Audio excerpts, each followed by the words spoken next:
1400 വർഷങ്ങൾക്ക് മുമ്പ് കാരുണ്യത്തിന്റെ തിരുദൂതനായ പ്രവാചകന് മദീനത്തുൻ നബവിയുടെ മദീന പള്ളിയുടെ അകത്തളത്തിൽ പ്രവാചകൻ തന്റെ സഖാക്കളോട്, സഹാബത്തിനോട്, അനുചരന്മാരോട് ധീരമായ രീതിയിൽ പ്രസംഗിച്ചു കൊണ്ടിരിക്കുമ്പോ അബൂ അയ്യൂബുൽ അൻസാരി റളിയല്ലാഹു തആല അൻഹു, എല്ലാവർക്കും അറിയുന്ന ഒരു സഹാബിയാണ്.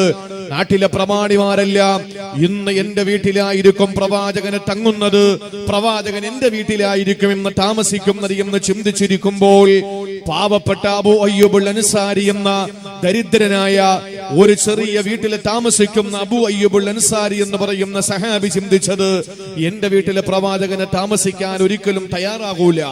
എന്റെ വീട് വളരെ ദരിദ്രനായ എന്റെ വീട് വളരെ ദാരിദ്ര്യമുള്ള വീടാണ്, വളരെ സാധുവായ എന്റെ വീട് വളരെ ചെറിയ ഒരു വീടാണ്. പ്രവാചകൻ എന്റെ വീട്ടിൽ താമസിക്കാൻ ഒരുപക്ഷെ സാധ്യതയില്ല എന്ന് മനസ്സിലാക്കിയിട്ടിരിക്കുന്ന സമയത്തല്ലേ ആദരവായ പ്രവാചകന് മക്കയിൽ നിന്ന് മദീനത്തേക്ക് ഹിജ്റ വന്ന് പാലായനം ചെയ്തു വന്ന് ഏതൊരു ഒട്ടകമാണോ അള്ളാഹുവിന്റെ റസൂലിനെയും വഹിച്ചു കൊണ്ടുവന്നത്, ആ ഒട്ടകം കാൽമുട്ട് അമർത്തി വെച്ച് കാലുമുട്ട് കുറ്റി നിർത്തിയ അബൂ അയ്യൂബുൽ അൻസാരി എന്ന് പറയുന്ന പ്രിയപ്പെട്ട ധീരനായ സഹാബിയുടെ വീട്ടുമുറ്റത്തല്ലേ എന്റെ സഹോദരങ്ങളെ ഇന്ന് മദീനത്തുൻ നബവിയുള്ളത്.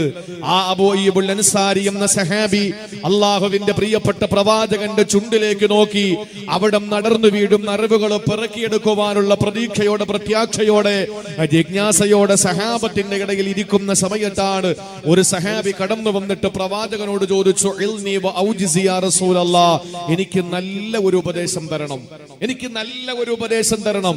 ആ ഉപദേശം കൊണ്ട് എനിക്ക് ഇരു വീട്ടിലും നന്നാകാൻ കഴിയണം.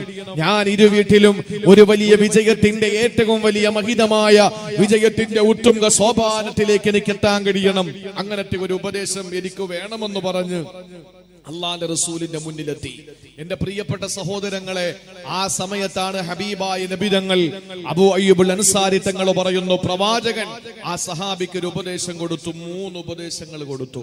എന്റെ പ്രിയപ്പെട്ട സെന്റർ ചിത്താരിയിൽ ഒരുമിച്ച് കൂടിയ എന്റെ പ്രിയപ്പെട്ട സഹോദരങ്ങളോട് ഞാൻ ആ 3 ഉപദേശങ്ങൾ പറഞ്ഞ് ഞാൻ ദുആ ചെയ്ത് ഇന്ന് പ്രസംഗം നിങ്ങളോട് ദുആ ചെയ്ത് നമ്മൾ സലാത്ത് ചൊല്ലി പിരിയുമ്പോൾ നാളെ നേരം വെളുക്കുമ്പോ ഇൻഷാ അല്ലാഹ് ഈ 3 കാര്യങ്ങൾ നമ്മുടെ ജീവിതത്തിൽ പ്രാവർത്തികമാക്കാൻ കഴിയണം.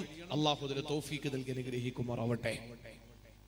കേട്ടോളി, 3 ഉപദേശം. എന്താ പറഞ്ഞത്? വേറെ ആരോടും ചോദിക്കേണ്ടി വരരുത്. ആ ഉപദേശം എന്റെ ജീവിതത്തിൽ എന്നെ മാറ്റിമറിക്കണം, എനിക്ക് വലിയൊരു മാറ്റം ഉണ്ടാകണം. അങ്ങനത്തെ 3 ഉപദേശമാണ് വേണ്ടതെന്ന് പറഞ്ഞപ്പോൾ അള്ളാന്റെ പ്രിയപ്പെട്ട പ്രവാചകന് ഹബീബായ നബി മുഹമ്മദ് മുസ്തഫ സല്ലല്ലാഹു അലൈഹി വസല്ലമ തങ്ങളെ സഹാബത്തിന്റെ മുന്നിൽ നിന്നുകൊണ്ട് ഹബീബായ നബി തങ്ങളാവുന്ന സഹാബിയോട് ഉപദേശം കൊടുക്കുകയാ. ജീവിതത്തിൽ നന്നാകാനുള്ള ഉപദേശമാ, ഇരു വീട്ടിലും വലിയ വിജയത്തിന്റെ ഉത്തുംഗ സോപാനത്തിലെത്തുന്നതിന് വേണ്ടിയിട്ടുള്ള ഉപദേശമാ. 1400 വർഷങ്ങൾക്ക് മുമ്പ് മദീനയുടെ മണവാളനില്ലേ ആമിനാടെ പൊന്നുമോൻ നബി മുഹമ്മദ് മുസ്തഫ സല്ലല്ലാഹു അലൈഹി വസല്ലമ തങ്ങൾ ഉപദേശിച്ച 3 ഉപദേശങ്ങള്. സഹോദരങ്ങളെ, ഈ ചിത്താരിയിൽ ഒരുമിച്ച് കൂടി എന്റെ പ്രിയപ്പെട്ട സഹോദരങ്ങളോട്, എന്നെ കേൾക്കാൻ വേണ്ടി വന്ന സഹോദരിമാരോട് ഞാൻ പറയുകയാ, അല്ലാഹുവിന്റെ റസൂൽ കൊടുത്ത 1ാമത്തെ ഉപദേശം ഏതെന്നറിയോ? സഹോദരങ്ങളെ, ചിന്തിക്കണേ ചെറുപ്പക്കാരാ, ചിന്തിക്കണേ സ്നേഹമുള്ള പെങ്ങളെ, ദീനീ ബോധമുള്ള, ദീനിനോട്, സ്ഥാപനങ്ങളോട്, ഖുർആനോട്, അല്ലാഹുവിന്റെ നൂറിനോട് പ്രണയമുള്ള, സ്നേഹമുള്ള, ഇഷ്കുള്ള എന്റെ നാട്ടിലെ ചെറുപ്പക്കാരനോട്, പിതാവിനോട്, പെങ്ങളോട്, യുവാക്കളോട്, കുഞ്ഞുമക്കളോട്, കുഞ്ഞന്മാരോട് പറയുവാനുള്ളത്, അല്ലാഹുവിന്റെ റസൂൽ പറഞ്ഞ 1ാമത്തെ ഉപദേശം ഏതെന്നറിയുമോ? അല്ലാഹുവിന്റെ റസൂൽ പറയുന്ന സഹാബാക്കൾ നിരന്നിരിക്കുകയാ. ജീവിതത്തിൽ വിജയിക്കാനുള്ള ഉത്തമ ഉപദേശത്തിൽ 1ാമത്തെ ഉപദേശം അല്ലാഹുവിന്റെ റസൂൽ പറയുകയാണ്, ഇദാ ഖുംത ഫീ സ്വലാതിക ഫസല്ലി സ്വലാത മുബദ്ദിഈ. പൊന്നുമോനെ, അള്ളാന്റെ മുമ്പിൽ കൈകെട്ടി നിൽക്കുമ്പോ കാസർഗോഡ് ജില്ലക്കാരാ, ചിറ്റാരിൽ ഒരുമിച്ച് കൂടിയ പ്രിയപ്പെട്ടവര്, അള്ളാന്റെ മുന്നിൽ കൈകെട്ടി നിൽക്കുമ്പോ എങ്ങനാണ് നമസ്കരിക്കേണ്ടതെന്നറിയോ? എങ്ങനാണ് കൈകെട്ടി നിൽക്കേണ്ടതെന്നറിയോ? ആ ഉപദേശമാണ് അള്ളാന്റെ റസൂല് ആദ്യമായി കൊടുത്തത്. എങ്ങനാണ് സഹോദരങ്ങളെ ഇതുവരെ നിസ്കരിച്ചത്? എങ്ങനാ നമ്മുടെ മുന്നോറുകളെ നിസ്കരിക്കാൻ പഠിപ്പിച്ചത്? എങ്ങനാണ് മുത്തുനബി നിസ്കരിച്ച് കാണിച്ചു തന്നത്? അള്ളാന്റെ റസൂല് പറയുകയാ, നീ റബ്ബിന്റെ മുന്നിൽ കൈകെട്ടി നിൽക്കുമ്പോ ഫസല്ലി സ്വലാത്ത മുവദ്ദി, അവസാനത്തെ നമസ്കാരം നിസ്കരിക്കുന്നത് എങ്ങനാണോ, ഇത് തന്റെ ജീവിതത്തിന്റെ ഏറ്റവും അവസാനത്തെ നിസ്കാരമാ. നാളെ സുബഹി നിസ്കരിക്കാൻ വേണ്ടിയിട്ട് പള്ളിയിൽ വരുമ്പോ, നാളെ സുബഹി നമസ്കരിക്കാൻ വേണ്ടിയിട്ട് പള്ളിയിൽ വരുമ്പോ, ചെറുപ്പക്കാരാ, കൈകെട്ടി നിൽക്കുമ്പോ നിന്റെ മനസ്സിൽ വരേണ്ട ചിന്ത എന്താണെന്നറിയോ? അല്ലാഹുവേ, ഈ സുബഹി നമസ്കാരം തന്റെ അവസാനത്തെ നമസ്കാരമാ. ഇനി ലോഹറിന് നിസ്കരിക്കാൻ പറ്റൂല. ഇനി ഈ ലോകത്ത് വെച്ച് അല്ലാഹ്ക്ക് സുജൂദ് ചെയ്യാൻ കഴിയൂല. എന്തുകൊണ്ടെന്നറിയോ? ഈ ലോഹറിന് ബാങ്ക് കൊടുക്കുമ്പോ ഞാൻ പള്ളിപ്പറമ്പിലെ 6 അടി മണ്ണിനടിയില, പള്ളിപ്പറമ്പിലെ ശ്മശാനത്തിലെ 6 അടി മണ്ണിനടിയിലാണ് ഞാനുള്ളത്. എന്തുകൊണ്ടാണ്? ഞാൻ മരണപ്പെട്ടു പോകും. ഇത് തന്റെ അവസാനത്തെ നമസ്കാരമാണ്. ഈ ഒരു ചിന്തയോടെ നിസ്കരിക്കു ചെറുപ്പക്കാരാ, ഇങ്ങനെ ഒരു ചിന്തയോടെ നിസ്കരിക്കണ്ട പെങ്ങളെ. അതാണ് റസൂലുള്ള സഹാബിക്ക് കൊടുത്ത ഒന്നാമത്തെ ഉപദേശം. എന്തുകൊണ്ടാണ് സഹോദര? ആരുടെ മുന്നിലാണ് കൈകെട്ടി നിൽക്കുന്നത്? ഈ നാഷണൽ ഹൈവേയിലൂടെ 2 വീലർ ഓടിച്ചു പോകുന്നവനാ. ആ സമയത്താണ് ഹെൽമറ്റ് വെച്ചില്ല. അപ്പോഴാണ് പെട്ടെന്നൊരു അറിയിപ്പ് വന്നത്. കാഞ്ഞങ്ങാട് ടൗണില് പിണറായി വിജയന്റെ പോലീസ് നിൽക്കുകയാ. ആ സമയത്ത് പെട്ടെന്ന് പോലീസുകാരനെ കാണുമ്പോ അവന്റെ മുമ്പിൽ തലതുറഞ്ഞു നിൽക്കാൻ, അവന്റെ മുന്നിൽ ഓച്ചാനിച്ച് നിൽക്കാൻ പേടിച്ചുകൊണ്ട് പെട്ടെന്ന് റൂട്ട് മാറ്റി വിടില്ല ചെറുപ്പക്കാരാ. 4 വീലർ ഓടിച്ചു പോകുന്ന പൊന്നുമോനെ, സീറ്റ് ബെൽറ്റ് ധരിക്കാത്തതിന്റെ പേരിൽ വഴിയരികില് പോലീസ് നിൽക്കുന്നെന്ന് ആ അറിയിപ്പ് കിട്ടിയ ആ ഒരു ചിന്ത നിന്റെ മനസ്സിൽ വന്നാൽ എല്ലാ അർത്ഥത്തിലും നീ ഭയന്ന് പോവുകയാ. ചുരുങ്ങിയ 2-3 കിലോമീറ്ററിന്റെ ഉള്ളിലുള്ള അധികാര സ്ഥാനം വഹിക്കുന്ന നിയമപാലകന്റെ മുമ്പിൽ ചെന്ന് നിൽക്കുമ്പോ നിനക്ക് വല്ലാത്ത പേടിയാണെങ്കിൽ എന്റെ പൊന്നു ചെറുപ്പക്കാരാ, കൈകെട്ടി നിൽക്കുമ്പോ നീ ആരുടെ മുന്നിലാടാ നിൽക്കുന്നത്? ലോകം മുഴുവൻ സൃഷ്ടിച്ച അവസാന സംഹരിക്കുന്ന സർവേശ്വരനായ സർവാദിനാഥനായ സർവഗുണ സമ്പൂർണനായ സർവലോക സൃഷ്ടിസ്ഥിതി സംഹാരകർത്താവായ അല്ലാഹു റബ്ബുൽ ഇസ്സത്തിന്റെ മുമ്പിൽ കൈകെട്ടി നിൽക്കുമ്പോ, അത് നിന്റെ വീട്ടിലാകട്ടെ, അത് നിന്റെ പള്ളിയിലാകട്ടെ, അത് എവിടെയായിരുന്നാലേ കൈകെട്ടി നിൽക്കുമ്പോ അത് പടച്ചവന്റെ മുന്നിലാണ് നിൽക്കുന്നതെന്ന ബോധം വന്ന, അള്ളാന്റെ മുമ്പിലാണ് കൈകെട്ടി നിൽക്കുന്നതെന്ന ചിന്ത വന്ന ചെറുപ്പക്കാരാ, നിനക്ക് ചിന്ത വരേണ്ടത് ഇത് തന്റെ അവസാനത്തെ നിസ്കാരമാ. ഇനി നിനക്കൊരു നിസ്കാരം ദുനിയാവിനില്ല എന്ന ബോധത്തോടെ കൈകെട്ടി നിസ്കരിക്കണമെന്ന് 1400 വർഷങ്ങൾക്ക് മുമ്പ് കാരുണ്യത്തിന്റെ തിരുദൂതർ മദീനയുടെ മണവാളൻ നബി മുഹമ്മദ് മുസ്തഫ സല്ലല്ലാഹു അലൈഹി വസല്ലമ തങ്ങൾ തന്റെ സഹാബത്തിന് പഠിപ്പിച്ചു കൊടുത്തെങ്കിൽ എന്റെ പ്രിയപ്പെട്ടവരെ, ജീവിത വിജയത്തിന്, ഉന്നതമായ ജീവിത വിജയത്തിന് ഉത്തമമായ ഉപദേശത്തിന്റെ ഒന്നാമത്തെ ഉപദേശമാണ് കൈകെട്ടി നിൽക്കുമ്പോ അള്ളാന്റെ മുന്നിലാ നിൽക്കുന്നത്. ഇനി ഒരു നിസ്കാരം ദുനിയാവിൽ നിനക്കില്ല എന്ന ബോധത്തോടുകൂടി നിസ്കരിക്കണമെന്ന് മഹാനായ നബി മുഹമ്മദ് മുസ്തഫ. ഒന്നാമത്തെ ഉപദേശം, കൈകെട്ടി നിൽക്കുമ്പോൾ ഇത് റബ്ബിന്റെ മുന്നിലാണ് നിൽക്കുന്നത്.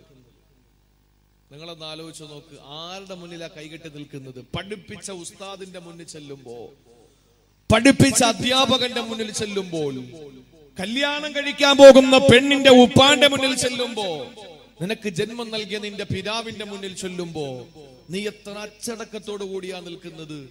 അങ്ങോട്ടും ഇങ്ങോട്ടും തിരിയൂല. നിന്റെ വാപ്പ, നിന്റെ ഉപ്പ നിന്നോട് സംസാരിക്കുമ്പോ കെട്ടാൻ പോകുന്ന പെണ്ണിന്റെ ഉപ്പ അല്ലെങ്കിൽ പെണ്ണിന്റെ വല്യപ്പ അല്ലെങ്കിൽ പെണ്ണിന്റെ കാരണോര് നിന്നോട് വിളിച്ചൊരു കാര്യം പറയുമ്പോ അടുത്ത് നിൽക്കുന്നവനെ നോക്കൂല. അശ്രദ്ധനായി നിൽക്കൂല, അലസനായി നിൽക്കൂല. ആ പറയുന്നത് മുഴുവനും അദ്ദേഹത്തിന്റെ ചുണ്ടിലേക്ക്, നിന്റെ കണ്ണുകൾ രണ്ടും അദ്ദേഹത്തിന്റെ ചുണ്ടിലേക്ക് ഇങ്ങനെ ത്രസിച്ച് നിന്ന് എല്ലാം നീ കേട്ടുകൊണ്ട് നിൽക്കും. പക്ഷെ അള്ളാന്റെ മുന്നിൽ നിൽക്കുമ്പോഴോ അപ്പുറത്ത് നിൽക്കുന്നവന്റെ മൊബൈലിൽ നോക്കുക, ഇപ്പുറത്ത് നിൽക്കുന്നവന്റെ പോക്കറ്റിൽ നോക്കുക, മുമ്പിൽ നിൽക്കുന്നവന്റെ പാന്റിന്റെ വള്ളിയിൽ നോക്കുക, പറ്റുമെങ്കിൽ റുക്കൂ ചെയ്യുമ്പോൾ കുനിഞ്ഞ് പുറകെ നിൽക്കുന്നവന്റെ തലയിൽ നോക്കുക. ഇങ്ങനെ നിസ്കരിക്കുമ്പോൾ ഒരു സൂക്ഷ്മതയും ഇല്ലാതെ നിസ്കരിക്കുന്ന നമസ്കാരക്കാരന്റെ നിസ്കാരം അള്ളാഹ് എന്തിനാ പടച്ചോന്? അള്ളാഹ്ക്ക് നമ്മളാരും നിസ്കരിച്ചില്ലെങ്കിലും അവൻ ഖനിയാണ്, അവൻ ഉന്നതനാണ്. അവന് നമ്മുടെ നിസ്കാരത്തിന്റെ ആവശ്യമൊന്നുമില്ല, നമ്മളെ നോമ്പിന്റെ ആവശ്യം അള്ളാഹ്ക്കില്ല. അതുകൊണ്ട് നമ്മൾ കൈകെട്ട് നിൽക്കുമ്പോ എന്തു വേണം? ഇത് തന്റെ നിസ്കാരത്തിന്റെ അവസാനത്തെ നമസ്കാരമാണ്, ഇനി ഈ ലോകത്ത് നിസ്കരിക്കാൻ പറ്റൂല. അങ്ങനെ ഒന്ന് ചിന്തിച്ചിട്ട് നിസ്കരിച്ചു നോക്ക്. അള്ളാഹു സാക്ഷി, നമ്മുടെ നിസ്കാരത്തിന് മാറ്റം ഉണ്ടാവും, നമ്മുടെ നിസ്കാരം ഫലപ്രദമാകും. അള്ളാഹു അതിനെ തൗഫീക്ക് നൽകി അനുഗ്രഹിക്കുമാറാവട്ടെ. അതിനെന്താ വേണ്ടത്? ഞാനൊരു നിസ്കാരക്കാരന്റെ നിസ്കാരം നിങ്ങൾക്ക് പറഞ്ഞു തരാം. അദ്ദേഹത്തിന്റെ നമസ്കാരം എങ്ങനെയായിരുന്നു എന്ന് നിങ്ങൾ ചിന്തിക്കുക. നമ്മുടെ നിസ്കാരം എങ്ങനെയാണ്, അവരുടെ നിസ്കാരം എങ്ങനെയാണ്? വേറെ ആരുടേതുമല്ല, മഹാനായ സയ്യിദുനാ അബൂബക്കർ സിദ്ദീഖ് റളിയല്ലാഹു തആല അൻഹു, മഹാനായ സിദ്ദീഖുൽ അക്ബർ തങ്ങളുടെ പൊന്നുമോളില്ലേ അസ്മാ റളിയല്ലാഹു അൻഹാ, ആയിഷ ബീവി എന്ന പൊന്നാര നബി തങ്ങളുടെ പ്രിയ പത്നി ഉണ്ടല്ലോ, ആയിഷ ബീവിയുടെ സഹോദരിയാണ് അസ്മാ. അസ്മാ എന്ന മഹരിയെ കല്യാണം കഴിച്ചത് സുബൈർ റളിയല്ലാഹു അൻഹു. സ്വർഗ്ഗം കൊണ്ട് സുവിശേഷം അറിയിക്കപ്പെട്ട സഹാബാക്കളിൽ ഒരാളാ സുബൈർ റളിയല്ലാഹു തആല അൻഹു. അസ്മാ ബീവിയെ കല്യാണം കഴിക്കുകയാ. അവർക്ക് രണ്ടുപേർക്കും ഒരു പൊന്നുമോന് ജനിച്ചു. ആ പൊന്നുമോന്റെ പേരെന്തെന്നറിയോ? ഉർവ എന്ന. ഉർവത്ത് ബിൻ സുബൈർ റളിയല്ലാഹു തആല അൻഹു. ഈ ഉർവത്ത് ബിൻ സുബൈർ റളിയല്ലാഹു അൻഹുവിന് ഒരു പൊന്നുമോനുണ്ട്, പേര് മുഹമ്മദ് എന്ന. ആരാണ് ഉർവത്ത് ബിൻ സുബൈർ എന്നറിയോ? ആരാണ് ഉർവത്ത് ബിൻ സുബൈർ എന്നറിയോ? അസ്മാ റളിയല്ലാഹു അൻഹയുടെയും അതുപോലെ മഹാനായ സുബൈർ റളിയല്ലാഹു അൻഹുവിന്റെയും പൊന്നുമോനാ. ഈ ഉർവത്ത് ബിൻ സുബൈറിനെ പറ്റിയിട്ട് കിതാബുകളിൽ കാണാൻ കഴിയുന്നത് ഖായിമൻ ബില്ലൈലി സ്വായിമൻ ബിന്നഹാർ, പാതിരാത്രി മുഴുവനും നിന്ന് നമസ്കരിക്കുന്ന മനുഷ്യരാ. പാതിരാത്രി ഉറങ്ങാറില്ല, പാതിരാത്രി ഒരു പോള കണ്ണടക്കൂല. രാത്രിയിൽ എല്ലാവരും കോർക്കം വലിച്ചുറങ്ങുമ്പോ നേരം വെളുക്കുന്നത് വരെ നമസ്കാരമാ. രാത്രി കാലങ്ങളിൽ മുഴുവൻ എഴുന്നേറ്റ് അല്ലാഹുവിന്റെ മുമ്പിൽ കൈകെട്ടി നിന്നുകൊണ്ട് എല്ലാവരും ഉറങ്ങിക്കിടക്കുമ്പോ, എല്ലാവരും ഉറക്കത്തിലേക്ക് വഴുതി വീഴുമ്പോ അല്ലാഹുവിന്റെ മുന്നിൽ കൈകെട്ടി നിന്നുകൊണ്ട് പടച്ചവനോട് വിധേയപ്പെടുന്ന, അല്ലാഹുവുമായി ബന്ധമുറപ്പിച്ച ഒരു മനുഷ്യനാണ് ഉർവത്ത് ബിൻ സുബൈർ. രണ്ടാമതോ സായിമൻ ബിന്നഹാർ, പകല് മുഴുവനും നോമ്പ് പിടിക്കുന്ന മനുഷ്യരാ. ഒരു ദിവസം പോലും വിടില്ല, പകല് മുഴുവനും അല്ലാഹ്ക്ക് വേണ്ടി പട്ടിണി കിടക്കുന്ന മനുഷ്യരാ. കാന യഖ്തിമുൽ ഖുർആന ഫീ 4 ലയാൽ, 4 രാത്രികൾ കൂടുമ്പോ, 4 പകലുകൾ കൂടുമ്പോൾ, 4 ദിവസം കൂടുമ്പോ അദ്ദേഹം വിശുദ്ധ ഖുർആൻ ഖതമോദി തീർക്കുന്ന മനുഷ്യനാ. കാസർഗോഡുകാരാ, 4 കൊല്ലം കൊണ്ട് നിനക്ക് ഖുർആൻ ഓതാൻ കഴിഞ്ഞിട്ടുണ്ടോ? 4 കൊല്ലം കൊണ്ട് ഖത്തം തീർക്കുമോ? 40 കൊല്ലം കൊണ്ട് ഖത്തം തീർത്തിട്ടുണ്ടോ? സഹോദരങ്ങളെ, സുബ്ഹാനായ ഉർവത്ത് ബിൻ സുബൈർ തങ്ങള് 4 രാത്രിയാകുമ്പോഴേക്ക് ഒരു ഖത്തം തീർക്കുന്ന മനുഷ്യനാ. രാത്രി മുഴുവനും നിന്ന് നമസ്കാരം, പകല് മുഴുവനും നോമ്പ് പിടിച്ചിട്ട് രാത്രി കാലങ്ങളിൽ അല്ലാഹുവിന് വേണ്ടി നിസ്കരിക്കുന്നതോടൊപ്പം നോമ്പ് പിടിക്കുന്ന പകലുകളിൽ ഖുർആൻ ഓതിയിട്ട് 4 ദിവസം കൊണ്ട് ഒരു ഖത്തം തീർക്കുന്ന മഹാനാണ് മഹാനായ ഉർവത്ത് ബിൻ സുബൈർ റളിയല്ലാഹു അൻഹു. ഡമാസ്കസ് ഭരിച്ചുകൊണ്ടിരുന്ന വലീദ് ബിൻ അബ്ദുൽ മലിക്കിനെ കാണാൻ പോവുകയാ. ഏതോ ഒരു ആവശ്യത്തിന് വേണ്ടി ഡമാസ്കസിലേക്ക് പോവുകയാ. വലീദ് ബിൻ അബ്ദുൽ മലിക് എന്ന് പറയുന്ന രാജാവിനെ കാണാൻ പോവുകയാ. കൂടെ ആരെയാ കൂട്ടിയത്? ഒറ്റയ്ക്ക് പോകല്ലോ, ഒറ്റയ്ക്ക് യാത്ര ചെയ്യാൻ പാടില്ലല്ലോ. കൂടെ ഒരാൾ ഉണ്ടാകേണ്ടത് നബിചര്യയാണ്. അള്ളാന്റെ റസൂലിന്റെ ചര്യ മുറുകെ പിടിക്കുന്ന ഉർവയില്ലേ, തന്റെ പൊന്നുമോന് മുഹമ്മദിനെ കൂടെ കൂട്ടുകയാ. അങ്ങനെ പൊന്നുമോന് മുഹമ്മദ് മുത്ത് ഉർവത്ത് ബിൻ സുബൈർ റളിയല്ലാഹു അൻഹു പോവുകയാണ് ഡമാസ്കസിലേക്ക്. സഹോദരങ്ങളെ സഹോദരിമാരെ ചിന്തിക്കണേ. അങ്ങനെ ഡമാസ്കസിലേക്ക് പോകുമ്പോ മഹാനായ ഉർവത്ത് ബിൻ സുബൈർ റളിയല്ലാഹു അൻഹുവിന്റെ കാലിൽ രോഗം പിടിപെടുകയാ. അദ്ദേഹത്തിന്റെ വലത്തെ കാലിൽ രോഗം പിടിപെട്ടു. ആ രോഗത്തിന്റെ പേരെന്താണെന്നറിയോ? ആ രോഗത്തിന്റെ പേര് ആക്കിലറ്റം എന്നാണ്. ആക്കിലറ്റം എന്ന് പറയുന്ന രോഗം പിടിപെടുകയാ. എന്താണ് ആക്കിലറ്റം എന്നറിയോ? ആക്കിലത്തിന് ഇംഗ്ലീഷിൽ പറയുന്ന ഒരു പേരുണ്ട്. അത് ക്യാൻസർ എന്നാണ്. സഹോദരങ്ങളെ മലയാളത്തിൽ അർബുദമെന്നാ പറയുക. ആ ആക്കിലറ്റം എന്ന് പറയുന്ന രോഗം പിടിപെട്ടു. സഹോദരങ്ങളെ ആക്കിലറ്റം എന്ന് പറഞ്ഞാൽ കാർന്ന് തിന്നുന്നതെന്നാണ്. ക്യാൻസർ എന്ന് പറയുന്ന ഇംഗ്ലീഷ് പദം എങ്ങനാവുന്നത്? ക്യാൻസർ എന്ന് പറയുന്ന ഇംഗ്ലീഷ് പദം എങ്ങനാവുന്നത്? ക്രാബ് എന്ന് പറയുന്ന ഞണ്ടെന്നർത്ഥം വരുന്ന വാക്കിൽ നിന്നാണ് ക്യാൻസർ എന്ന പദം എടുത്തതത്രേ. ക്രാബ് എന്ന് പറഞ്ഞാൽ ഞണ്ട്, അതിൽ നിന്നാണ് ക്യാൻസർ എന്ന പദം വന്നതത്രേ. അറബിയിൽ അതിനെ സർത്താന എന്ന് പറയാറുണ്ട്. ഏതോ ആയിക്കോട്ടെ, ഉർവത്ത് ബിൻ സുബൈർ തങ്ങൾക്ക് ആക്കിലറ്റം എന്ന രോഗം വരികയാ. അങ്ങനെ കാലിൽ ക്യാൻസർ വന്ന് സുബ്ഹാനല്ലാഹ് മഹാനായ ഉർവത്ത് ബിൻ സുബൈർ റളിയല്ലാഹു തആല അൻഹുവിന് രോഗം വന്നപ്പോ വഴിയിൽ വെച്ച് ഡോക്ടർമാരെ കണ്ടു. അദ്ദേഹത്തിന്റെ കൂടെ മുഹമ്മദ് എന്ന പൊന്നുമോന് മാത്രമല്ലേ ഉള്ളൂ. കാലിൽ രോഗം പിടിപെട്ടപ്പോ അസഹ്യമായ വേദന കൊണ്ട് സഹിക്കാൻ കഴിയാതെ ഒരു ചുവട് പോലും മുന്നോട്ട് വെക്കാൻ കഴിയാത്ത സാഹചര്യം വന്നപ്പോ ഉർവത്ത് റളിയല്ലാഹു തആല ഡോക്ടർമാരെ കാണിച്ചപ്പോ ആ വിശഗ്ധന്മാര് വൈദ്യന്മാര് പറഞ്ഞതെന്തെന്നറിയോ? ഈ കാലിൽ വന്ന രോഗം മാറ്റാൻ കഴിയൂല. അതുകൊണ്ട് കാലിന്റെ പത്തി അങ്ങ് മുറിച്ചു കളയല. കാലിന്റെ പത്തി അങ്ങ് മുറിച്ചു കളയല. സഹോദരങ്ങളെ പരശുറാമിലൊന്ന് കയറി നോക്കണം. രാവിലെ കാസർഗോഡ് നിന്ന് പോകുന്ന പരശുറാമിലൊന്ന് കയറി നോക്കുക. പരശുറാം എക്സ്പ്രസ് തിരുവനന്തപുരത്തെത്തുമ്പോ ആ എക്സ്പ്രസിലേക്ക് കയറുന്ന എത്രയോ കാസർഗോഡുള്ള മുസ്ലിം സഹോദരങ്ങളുണ്ട്. തലയിലൂടെ തുണി ചുറ്റിയിട്ട്, മുഖത്തോടെ തുണി ചുറ്റിയിട്ട്, മൂക്കിലെല്ലാം മാസ്ക് ധരിച്ചിട്ട് എന്റെ പ്രിയപ്പെട്ടവരെ വല്ലാതെ വേദനിക്കുന്ന ശരീരത്തോടെ വാഹനം കയറുന്ന എത്രയോ സഹോദരങ്ങളെ കണ്ടിട്ടുണ്ട്. ഇന്ന് സഹോദര ക്യാൻസർ പടർന്നു പിടിക്കുകയല്ലേ?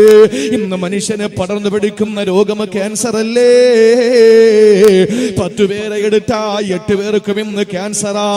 അല്ലാഹു നമ്മളെ കാക്കട്ടെ, അല്ലാഹു നമ്മളെ കാത്തുരക്ഷിക്കട്ടെ. സഹോദരങ്ങളെ RCCിലൊന്ന് പോയാലറിയാ, കുഞ്ഞുങ്ങൾ പോലും വേദന കൊണ്ട് തല ചുമരിട്ട് അടിച്ചടിച്ചടിച്ച് ഒന്ന് കിടക്കാനും ഇരിക്കാനും നിൽക്കാനും കഴിയാത്ത അവസ്ഥയിൽ പാവപ്പെട്ട പൊന്നുമക്കൾ പോലും വേദനിക്കുന്ന എത്രയോ കാഴ്ചകളാ കാസർഗോഡ് ജില്ലയിലുള്ള എത്രയോ പേരെ ഞാൻ തിരുവനന്തപുരത്ത് വെച്ച് കണ്ടിട്ടുണ്ട്. ഈ സദസ്സിലിരിക്കുന്ന എത്രയോ ആളുകൾക്ക് ആ രോഗമുണ്ട്. അല്ലാഹു നമ്മളെ കാക്കട്ടെ, അല്ലാഹു നമ്മളെ കാത്തുരക്ഷിക്കട്ടെ. ആമീൻ പറയണേ സഹോദര. ഒരു ശത്രുവിന് പോലും ആ രോഗം വരല്ലേ എന്ന് നമ്മൾ പ്രാർത്ഥിക്കുന്നവരാ. ശത്രുക്കൾക്ക് പോലും ആ രോഗം വരല്ലേ എന്ന് പ്രാർത്ഥിക്കുന്നവരാ. എന്തുകൊണ്ടെന്നറിയോ? ആ രോഗം വന്നാ പിന്നെ രക്ഷയില്ല. ആ രോഗം വന്നാ വല്ലാത്ത അവസ്ഥയാ. അങ്ങനെ ഉർവത്ത് ബിൻ സുബൈർ തങ്ങളെ രോഗം വന്നപ്പോ ഡോക്ടർമാര് പറഞ്ഞു കാലിന്റെ പത്തി മുറിച്ചു മാറ്റണമെന്ന്. ആ സമയത്താണ് ഉർവത്ത് ബിൻ സുബൈർ തങ്ങൾ പറഞ്ഞു, ഇല്ല, കാല് മുറിക്കാൻ ഞാൻ അനുവദിക്കില്ല.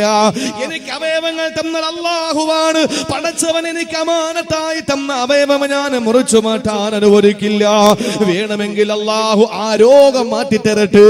അതല്ലെങ്കിൽ രോഗം മാറാതെ എന്റെ കാല് പുഴുത്തങ്ങ് അടർന്നു പോട്ടെ.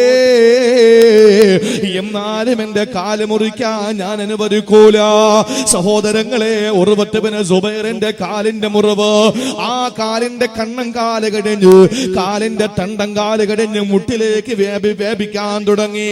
ആ സമയത്താണ് ഡോക്ടർമാർ വിളിച്ചിട്ട് പറഞ്ഞു, അല്ലയോ ഉർവത്ത്, നിങ്ങളുടെ രോഗം ഇങ്ങനെ കാലിലെ മുട്ടിൽ വരെ എത്തിയിരിക്കുകയാ. ആ കാലിന്റെ മുട്ടുവച്ച് മുറിച്ചു കളഞ്ഞില്ലെങ്കിൽ നിങ്ങളുടെ ജീവന് ഭീഷണിയാ, നിങ്ങളുടെ ജീവന് ഭീഷണിയാ. ആ സമയത്താണ് ഉർവത്ത് ബിൻ സുബൈർ പറഞ്ഞത്, അങ്ങനെ എന്റെ ജീവന് ഭീഷണിയാണ് എന്റെ കാലെങ്കിൽ എന്റെ കാല് മുറിച്ചു മാറ്റൂ. കാരണം എന്റെ ജീവൻ അപകടത്തിലായ, ഞാൻ മരണപ്പെട്ടു പോയാ പിന്നെ എന്റെ അല്ലാഹ്ക്ക് ദിക്ർ ചൊല്ലാൻ കഴിയൂലല്ലോ. എന്റെ പടച്ചവനെ തസ്ബീഹ് ചൊല്ലാ, എന്റെ അല്ലാഹുവിനെ സ്തുതികീർത്തനങ്ങൾ പറയാ, എന്റെ വിശുദ്ധ ഖുർആൻ നെഞ്ചോടൊന്ന് ചേർത്തും ഉറക്കെ ഓതാ, എന്റെ ഹബീബിന്റെ പേരിലൊന്ന് സ്വലാത്ത് ചൊല്ലാ, എന്റെ ഹബീബിന്റെ പേരിലൊന്ന് സ്വലാത്ത് ചൊല്ലാ.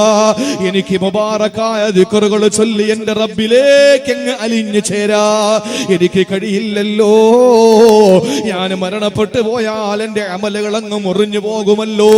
അതുകൊണ്ട് പോരാ, നിങ്ങൾ കാല് മുറിക്കൂ എന്ന് പറഞ്ഞപ്പോ ഡോക്ടർമാർ അടുത്ത നിമിഷം പറഞ്ഞിരുന്നെന്നറിയോ, ഇന്നത്തെ പോലെ അനസ്തേഷ്യയില്ല, ഇന്നത്തെ പോലെ മയക്ക് ഡോക്ടർമാരില്ല, ഇന്നത്തെ പോലെ സംവിധാനങ്ങൾ ഒന്നുമില്ലാത്ത ആ കാലഘട്ടത്തില് ഉർവത്ത് ബിൻ സുബൈറിനോട് ഡോക്ടർമാർ പറഞ്ഞിരുന്നെന്നറിയോ, നിങ്ങളുടെ കാല് പച്ചക്കാണ് മുറിച്ചു മാറ്റേണ്ടത്.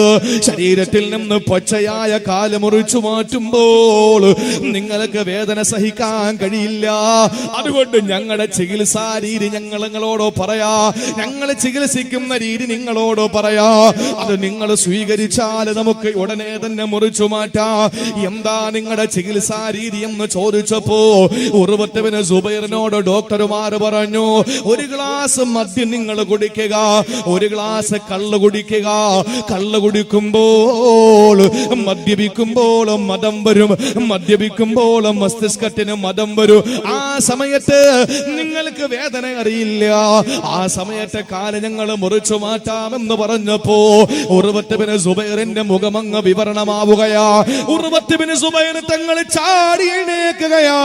എന്നിട്ട് ഡോക്ടറോട് പറഞ്ഞു, എന്റെ പടച്ചവനെ നിഷിദ്ധമാക്കിയ പാനീയം കുടിച്ചുകൊണ്ട്, എന്റെ അല്ലാഹു ഹറാമാക്കിയ ഒരു പാനീയം കുടിച്ചുകൊണ്ട് എനിക്ക് രോഗം മാറണ്ട, എന്റെ രോഗം എനിക്ക് മാറ്റണ്ട. നിങ്ങൾക്ക് നിർബന്ധമാണെങ്കിൽ കാല് മുറിച്ചു മാറ്റണമെങ്കിൽ ഞാൻ നിങ്ങളോടൊരു കാര്യം പറയട്ടെ, അതുപോലെ നിങ്ങൾ ചെയ്യുമെങ്കിൽ എന്റെ കാല് മുറിച്ചോ, ഇല്ലെങ്കിലോ വേണ്ട. എന്താ കാര്യമെന്ന് ചോദിച്ചപ്പോ ഉർവത്ത് ബിൻ സുബൈർ തങ്ങൾ പറയുകയാണ്, ഇദാ സ്വല്ലൈതു വസബ്ബഹതു ബിആയാതില്ലാ ഫഖതഉ റിജ്ലി. ഞാൻ വുളു ചെയ്ത് 2 റക്അത്ത് നിസ്കരിക്കാം. അങ്ങനെ ഞാൻ കൈകെട്ടുമ്പോ വസബ്ബഹതു ബിആയാതില്ലാ, എന്റെ അല്ലാഹുവിന്റെ ഖുർആനിന്റെ ആയാത്തുകളിലേക്ക് ഞാൻ അങ്ങ് ഇഴുകി ചേരുമ്പോ, ഞാൻ ഖുർആനിന്റെ ആയാത്തുകളുമായി അല്ലാഹുവിന്റെ ഖുർആൻ ഓതി അവനിലേക്ക് ഞാൻ അങ്ങ് ലയിച്ചു ചേരുമ്പോ, ഞാൻ നമസ്കാരത്തിന് കൈകെട്ടി കഴിഞ്ഞാൽ പിന്നെ ലോകവുമായി ഒരു ബന്ധവും വരില്ല. എന്റെ ഹൃദയത്തിൽ എന്റെ പടച്ചവനാണ്, എന്റെ ഹൃദയത്തിൽ എന്റെ പടച്ചവനാ. എന്റെ അകതാരിന്റെ അകക്കാമ്പിൽ ആണിക്കല്ലിട്ട് അനുരാഗം ആരോടുള്ള സ്നേഹമാണോ ഞാൻ ഉറപ്പിക്കുന്നത്, അത് എന്നെ പടച്ച എന്റെ പടച്ചവനാണ്, എന്റെ അല്ലാഹുവാണ്. അതുകൊണ്ട് ഞാൻ എന്റെ പടച്ചവന് വേണ്ടി നമസ്കരിക്കാം. ആ സമയത്ത് നിങ്ങള് എന്റെ കാല് മുറിക്കണേന്ന് പറഞ്ഞു. അദ്ദേഹം കൈകെട്ടി നമസ്കരിക്കുകയാ. സഹോദരങ്ങളെ, കൈകെട്ടിയതിനു ശേഷം ആളുകൾ വന്ന് തൊട്ടു നോക്കി അനക്കമില്ല, ആളുകൾ വന്ന് കുട്ടി നോക്കി ചലനമില്ല. ആ സമയത്ത് അള്ളാന്റെ ഖുർആൻ ഓതിക്കൊണ്ട് നിൽക്കുന്ന മഹാനായ ഉർവത്ത് ബിൻ സുബൈറിന്റെ കാലങ്ങ് മുറിച്ചു മാറ്റുകയാ. കാലങ്ങ് മുറിച്ചു മാറ്റി സലാം വീട്ടിയിട്ട് ചോദിച്ചു, കാല് മുറിച്ചില്ലേ? മുറിച്ചു. നോക്കുമ്പോൾ നയാഗ്ര പോലെ ഒഴുകുകയാ. അദ്ദേഹത്തിന്റെ കാലിന്റെ മുട്ടിൽ നിന്ന് രക്തച്ചാലിട്ടൊഴുകുകയാണ്. ആ സമയത്ത് ഡോക്ടർമാര് പറഞ്ഞു, ഉർവത്തേ, ഇവിടത്തെ ചികിത്സാ രീതി ബ്ലഡ് നിൽക്കണമെങ്കിൽ, ആ ബ്ലീഡിംഗ് അവസാനിക്കണമെങ്കിൽ തിളച്ച എണ്ണയിൽ ആ കാല് മുക്കണം. തിളച്ച എണ്ണയിൽ കാല് മുക്കിയാലേ ബ്ലീഡിംഗ് നിൽക്കൂ. സഹോദരാ, എന്റെ സഹോദരി, അദ്ദേഹം പറഞ്ഞു, ധൈര്യമായിട്ട് മുക്കിക്കൊള്ളുക. അങ്ങനെ തിളച്ച എണ്ണയിൽ ഉർവത്ത് ബിൻ സുബൈർ തങ്ങളുടെ കാലങ്ങ് പിടിച്ചു മുക്കുകയാ. ഉർവർ റളിയല്ലാഹു അൻഹുവിന്റെ ബോധമങ്ങ് പോയി. അല്ലാഹുവേ, കാല് മുറിച്ചപ്പോ എന്തുകൊണ്ടാ വേദനിക്കാത്തത്? കാല് മുറിച്ചപ്പോ എന്തുകൊണ്ടാ ബോധം കെടാത്തത്? അദ്ദേഹം അല്ലാഹുവിന്റെ ആയാത്തുകളിലേക്ക് അങ്ങ് ഇഴുകി ചേർന്നിട്ട് പടച്ചവനുമായിട്ട് അള്ളാഹുമായിട്ടങ്ങ് ലയിച്ചു ചേർന്നിട്ട് അള്ളാഹുമായിട്ടങ്ങ് ഇണങ്ങി ചേർന്നിട്ട് അള്ളാഹുവോടുള്ള സ്നേഹത്തിന്റെ പ്രേമത്തിന്റെ ഇഷ്കിന്റെ ഹുബിന്റെ ആ ലഹരിയിൽ അങ്ങ് ലയിച്ചു ചേർന്നപ്പോൾ ആ മനുഷ്യന് ലോകത്ത് നടക്കുന്ന ഒന്നും അറിഞ്ഞില്ല, ശരീരത്തിൽ നിന്ന് കാല് നീക്കം ചെയ്യുന്നത് അറിഞ്ഞില്ല. സലാം വീട്ടിയിട്ട് ആ കാല് പിടിച്ച് തിളച്ച എണ്ണയിലെന്ന് മുക്കിയപ്പോ വേദന അറിഞ്ഞിട്ട് ബോധം കിട്ടുപോയെങ്കിലോ എന്റെ ചെറുപ്പക്കാരാ, ചിറ്റാരിൽ ഒരുമിച്ച് കൂടിയ പ്രിയപ്പെട്ട ചെറുപ്പക്കാരിയെ, നമസ്കാരത്തിലൊരു കൊതുക് കടിച്ചാ പോലും നമ്മൾ അറിയുന്നു. എന്തുകൊണ്ടാ? നമ്മുടെ നമസ്കാരം റസൂലുള്ള പറഞ്ഞ നിസ്കാരമായിട്ടില്ല. അതുകൊണ്ട് ഇരു വീട്ടിലും ഖൈറിന്റെ അഹ്ലുകാരിൽ പെടണോ, ജീവിതത്തിന്റെ ഉന്നതമായ വിജയം കരകരമാക്കണോ, അതിന് ഉത്തമ ഉപദേശങ്ങളിൽ ഒന്നാമത്തെ ഉപദേശം, നീ നിസ്കരിക്കുമ്പോൾ ഇത് അവസാനത്തെ നിസ്കാരമാണെന്ന ബോധത്തോടെ നിസ്കരിക്കുക. ലോകവുമായൊരു ബന്ധം ഉണ്ടാകരുത്. നമ്മളെ സെൻട്രൽ ചിത്താരിയിൽ നിസ്കരിക്കാൻ വേണ്ടി വന്നപ്പോ രണ്ട് ചെറുപ്പക്കാര് ഒളിച്ചു നിന്നിട്ട് നമ്മളെ ആക്രമിക്കാൻ വേണ്ടി വന്നു. സുജൂദിലേക്ക് വീണപ്പോൾ കമ്പ് കൊണ്ടുവന്ന് തലയിലടിച്ചു. പള്ളിക്കകത്ത് കിടന്ന് വേദന കൊണ്ട് പൊളഞ്ഞു. എന്നാൽ എന്റെ സഹോദരങ്ങളെ, പള്ളിയിലേക്ക് വരുന്ന സമയത്ത് രണ്ട് ചെറുപ്പക്കാര് കമ്പും കൊണ്ട് നിൽക്കുന്നത് കണ്ടപ്പോ യവൻ പറഞ്ഞു, നിങ്ങൾ അടിച്ചോ, കുഴപ്പമൊന്നുമില്ല, പക്ഷേ ഞാൻ നിസ്കരിക്കുമ്പോ നിങ്ങൾ അടിച്ചോളെ, ഞാൻ നിസ്കരിക്കുമ്പോ നിങ്ങൾ അടിച്ചോളെ, അല്ലാതെ അടിക്കരുത്. ഈ പറഞ്ഞ യവൻ കൈകെട്ടി കഴിഞ്ഞാൽ പിന്നെ അവന്റെ മനസ്സുള്ള ചിന്ത എന്തായിരിക്കും? പറയും. കൈകെട്ടി ഒളിച്ചിന്ന് അടിച്ചു, വേറെ ഒരു ചിന്തയില്ല. അടി കിട്ടുന്ന സമയം മുതൽ പിന്നെ അത് അങ്ങോട്ട് വേദനയുള്ളൂ. അതേസമയം കയറിയപ്പോ അടുത്ത് നിൽക്കുന്നവരോട് പറഞ്ഞു, നിങ്ങൾ അടിച്ചോ, പക്ഷേ ഞാൻ കൈകെട്ടുമ്പോ അടിച്ചോ എന്ന് പറഞ്ഞാൽ ആ സമയം മുതൽ അടി കിട്ടുന്ന സമയം വരെ ചിന്ത ഇതാണ്, അടി വന്നില്ലല്ലോ, ഇപ്പൊ വരുമായിരിക്കും, ഇപ്പൊ കിട്ടുമായിരിക്കും, ആ ഒരു ചിന്തയാണ്. അവിടെയാണ് ഉർവത്ത് ബിൻ സുബൈറിനെ നമ്മൾ നോക്കിക്കാണേണ്ടത്. ആരെങ്കിലും ഒളിച്ചു നിന്ന് കാല് മുറിച്ചതല്ല. അവിടെ കൂടിയ ഡോക്ടർമാര് ഒരുമിച്ച് നിന്ന് മുഷാവറ നടത്തി അവരൊരു മീറ്റിംഗ് കൂടി തീരുമാനിച്ച് ഇയാൾ നിസ്കരിക്കട്ടെ, അപ്പോഴും മുറിക്കാം എന്ന് പറഞ്ഞതല്ല. എങ്കിൽ നമുക്ക് സമ്മതിക്കാം, അദ്ദേഹത്തിന്റെ ആ ഒരു ഭയഭക്തിയുടെ കാഠിന്യത കൊണ്ട് അദ്ദേഹത്തിന്റെ കാല് മുറിച്ചതറിഞ്ഞില്ല. പക്ഷേ കാര്യം അങ്ങനെ അല്ലല്ലോ. ഞാൻ നിസ്കരിക്കും, നിങ്ങൾ കാല് മുറിച്ചോളി. അത്രയും വലിയ ഭയഭക്തി നിസ്കാരത്തിൽ വരുന്നത് നമ്മുടെ മുൻഗാമികളുടെ. ഇത് ഒരാളുടെ കഥയല്ല, ഇത് പലതിൽ ചിലതാണ് എന്റെ പ്രിയപ്പെട്ടവരെ. എത്ര അനുഭവങ്ങളിൽ ഒന്നാണ് ഈ അനുഭവം എന്ന് പറയുന്നത്. അല്ലാതെ ഒരിക്കലും നമ്മുടെ നമസ്കാരത്തെ നമുക്ക് അതിൻ്റെതായ രീതിയിൽ നിസ്കാരത്തിൽ കൈകെട്ടി നിൽക്കുമ്പോ ഒരു കൊതുക് ഒന്ന് കുത്തി നോക്കട്ടെ, അപ്പോഴേ നമ്മൾ ഇങ്ങനെ അടിക്കും, നമ്മൾ ചൊറിയും. ഇതല്ലേ നമ്മൾ ചെയ്യുന്നത്? നിസ്കാരത്തിന് വേണ്ടി കൈകെട്ടി നിൽക്കുമ്പോ കറണ്ട് പോയാൽ, കാസർഗോഡ് ജില്ലയിൽ വന്ന കറണ്ട് എപ്പോഴും പോകും അല്ലേ? എപ്പോഴും കറണ്ട് പോകുന്ന സ്ഥലമാണ് കാസർഗോഡ് ജില്ല. പകല് തീരെ കറണ്ട് ഇല്ല, രാത്രി കറണ്ട് വരും, വന്നാൽ തന്നെ 5 മിനിറ്റ് ഇടയിട്ട് പോകും. എന്റെ സഹോദരങ്ങളെ, കറണ്ട് പോകുന്ന സമയത്ത് ഫാനിന്റെ ചുവട്ടിൽ നിന്ന് ഒരു മനുഷ്യൻ നിസ്കാരത്തിന് വേണ്ടി കൈകെട്ടിയപ്പോ ഫാൻ കറണ്ടങ്ങ് പോയി. പിന്നെ അവന് എന്തായി?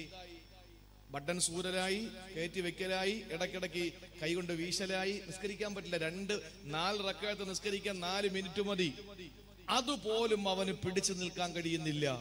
ഉർവത്ത് ബിൻ സുബൈർ തങ്ങളെ പോലുള്ള നമ്മുടെ മുന്നോറുകളുടെ ചരിത്രങ്ങൾ അതാണ്. മഹാന്മാരായി നമ്മുടെ മുന്നോറുകൾ, പൂർവ്വസൂരികൾ, അവരൊക്കെ വലിയ ആദരിക്കപ്പെടുന്നത് അതുകൊണ്ടാണ്. നമ്മളെ പോലെയല്ല. അള്ളാഹു നമ്മുടെ നിസ്കാരമൊക്കെ ആ ഒരു നിസ്കാരത്തിന്റെ കോലത്തിൽ അള്ളാഹു ആക്കി അനുഗ്രഹിക്കുമാറാവട്ടെ. നിസ്കാരമില്ലാത്തവന് നരകം, നിസ്കാരമുള്ളവന് സ്വർഗം. ഇതാണ് നമ്മൾ പഠിച്ചു വച്ചിരിക്കുന്ന ഒരു തെറ്റായ ധാരണ. നിസ്കാരം സ്വർഗം ആർക്കാ? ആ നിസ്കാരമുള്ളവൻ. നരകം ആർക്കാ? അത് നിസ്കരിക്കാത്തവന്. ഇതിൽ നമ്മൾ പഠിച്ചു വച്ചിരിക്കുന്നത്.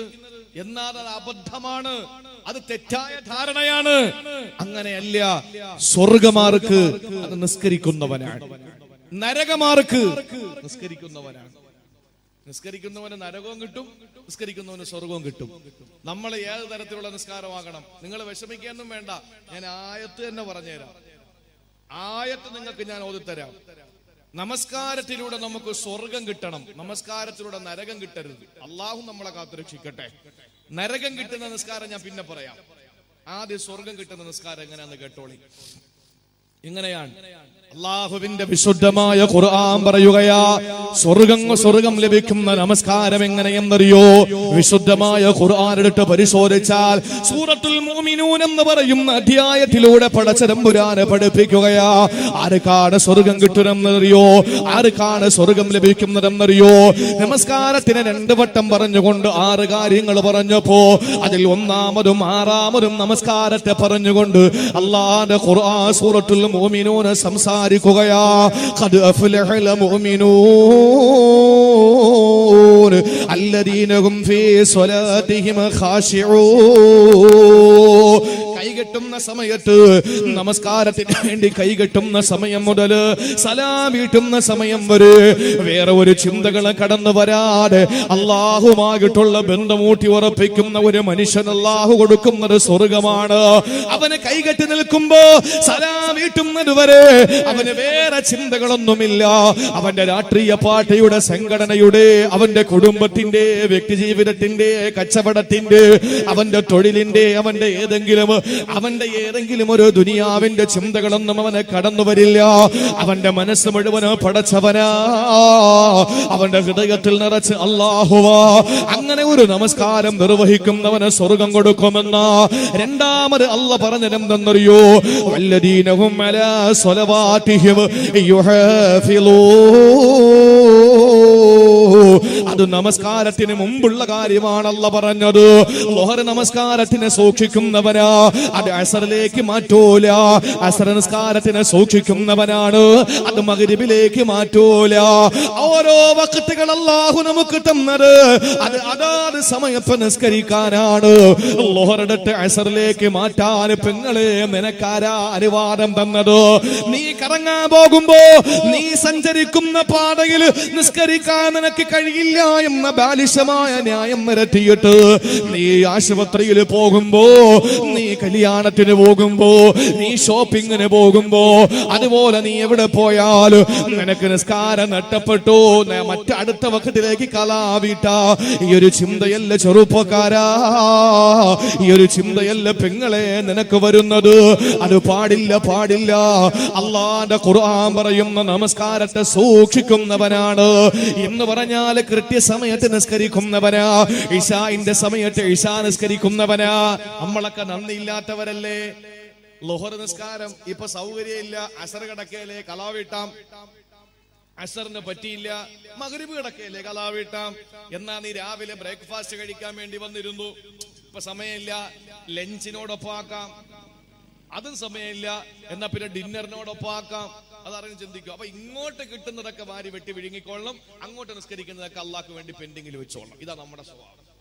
ഇങ്ങോട്ട് വളരെ കൃത്യമായി കിട്ടിക്കൊണ്ടിരിക്കണം, അങ്ങോട്ടുള്ളത് അല്പം പെൻഡിങ് ആയാലും കുഴപ്പമൊന്നുമില്ല. നമ്മുടെ നിസ്കാരം ഒന്ന് അള്ളാഹ്ക്ക് വേണ്ട സഹോദരങ്ങളെ. പടച്ചോൻ എത്രയോ നല്ല ആളുകളുണ്ട്, ജീവൻ കൊടുത്തവരുണ്ട്, സമയം കൊടുത്തവരുണ്ട്, സമ്പത്ത് കൊടുത്തവരുണ്ട്. എന്തിനേറെ തന്റെ ശരീരം വെട്ടി പീസാക്കപ്പെട്ട് രക്തം ചാലിട്ടൊഴുകുമ്പോഴും അല്ലാഹുവേ എനിക്ക് നീ മതി